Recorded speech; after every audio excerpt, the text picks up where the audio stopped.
आइए सुनते हैं वट सावित्री व्रत कथा। विवाहिता महिलाओं के बीच अधिकतम प्रचलित ज्येष्ठ कृष्ण अमावस्या के दिन यह वट सावित्री व्रत की कथा नियमित रूप से सुनी जाती है। और भद्र देश के एक राजा थे जिनका नाम श्रापित था। भद्र देश के राजा श्रापित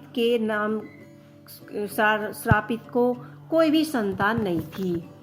उनको संतान की प्राप्ति के लिए मंत्रोच्चारण के साथ प्रतिदिन 1,00,000 आहुतियां दी। 18 वर्ष तक यह परिक्रमा जारी रही। इसके बाद सावित्री देवी ने प्रकट होकर वर दिया कि राजन, तुम्हें एक तेजस्विनी कन्या पैदा होगी।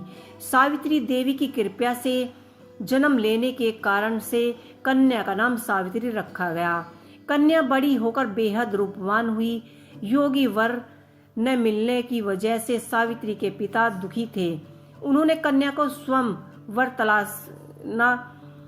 तलाशने के लिए भेज दिया। सावित्री तपोवन में भटकने लगी। वहां लव देश के राजा धूमेंद्र सेन रहते थे, लेकिन उनका राज्य किसी ने छीन लिया था। उनके पुत्र सत्यवान को देखकर सावित्री ने पति के रूप में उनका वरण किया।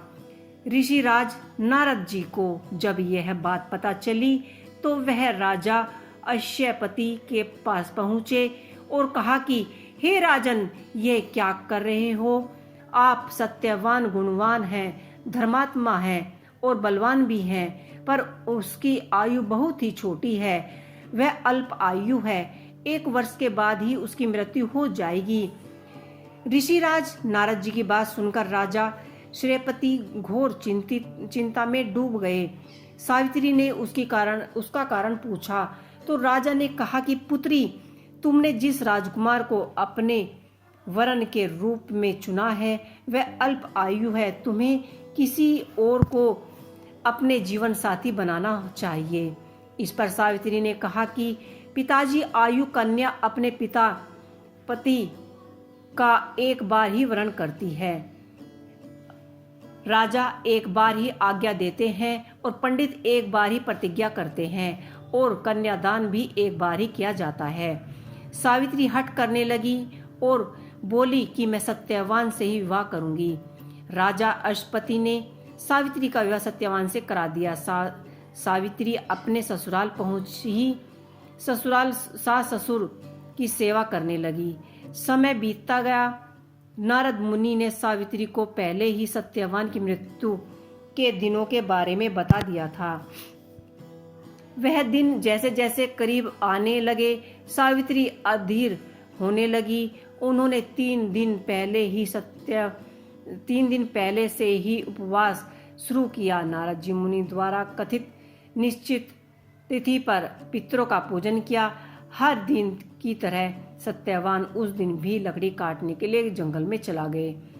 साथ में सावित्री भी गई। जंगल में पहुंचकर सत्यवान लकड़ी काटने के लिए एक पेड़ पर चढ़ गए। तभी उसके सिर में तेज दर्द होने लगा। दर्द से व्याकुल सत्यवान पेड़ के नीचे उतर गए। सावित्री अपना भविष्य समझ गई। सत्यवान के सिर को गोद में रखकर सावित्री सत्यवान का सिर में सत्वन करने लगी।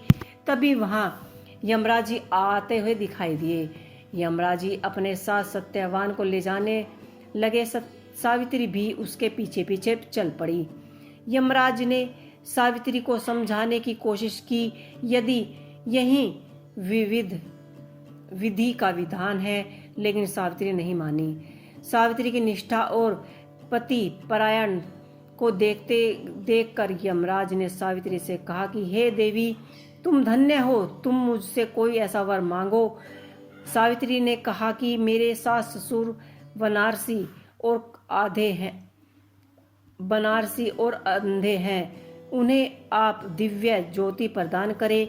यमराज ने कहा ऐसा ही होगा और अब लौट जाओ।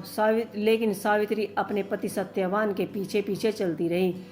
यमराज ने कहा कि देवी, तुम वापस चली जाओ। सावित्री ने कहा भगवान, मुझे अपने पति देव के पीछे पीछे चलने में कोई परेशानी नहीं है। पति के पीछे चलना मेरा कर्तव्य है। यह सुनकर उन्होंने फिर से उसे एक वरदान मांगने के लिए कहा। दूसरा वरदान सावित्री बोली, हमारे ससुर का राज्य छिन गया है, उसे पुनः वापस दिला दीजिए। यमराज ने सावित्री को वरदान दिया और कहा कि तुम लौट जाओ, लेकिन सावित्री फिर भी पीछे पीछे चलती रही। यमराज ने सावित्री को तीसरा वरदान मांगने को कहा। इस पर सावित्री ने 100 संतान और सौभाग्य का वरदान मांगा। यमराज ने इस वरदान को भी सावित्री को दे दिया। सावित्री ने यमराज से कहा कि प्रभु, मैं एक पतिव्रता पत्नी हूँ और आपने मुझे पतिव्रता होने का आशीर्वाद दिया है। यह सुनकर यमराज को सत्यवान के प्राण छोड़ने पड़े। यमराज अंतर्धान हो गए और सावित्री उसी वट वृक्ष के पास आ गई जहाँ उसके पति के मृतक शरीर पड़ा था। सत्यवान जीवित हो गया और दोनों सुखी सुखी अपने राज्य की ओर चल पड़े। दोनों जब घर पहुँचे तो देखा कि माता पिता को दिव्य ज्योति प्राप्त हो गई। इसी प्रकार सत्यवान और सावित्री चिरकाल तक राज्य सुख भोगते रहे। अतः पतिव्रता सावित्री के अनुरूप ही प्रथम अपने सास ससुर का उच्च पूजन करने के साथ उसने अन्य विधवाओं को प्रारंभ करे। वट सावित्री व्रत करने और इस कथा को सुनने से उपवासक के वैवाहिक जीवन या जीवन साथी की आयु पर किसी प्रकार का कोई संकट नहीं आता भी हो तो वट सावित्री उसे टाल देती है। जय अम्बे गौरी, जय माँ श्यामा गौरी, जय श्री गणेश। तो दोस्तों, आपको मेरी ये वट सावित्री की व्रत कथा कैसी लगी, सत्यवान और सावित्री कथा कैसी लगी, मुझे कमेंट बॉक्स में लिख के अवश्य बताइएगा।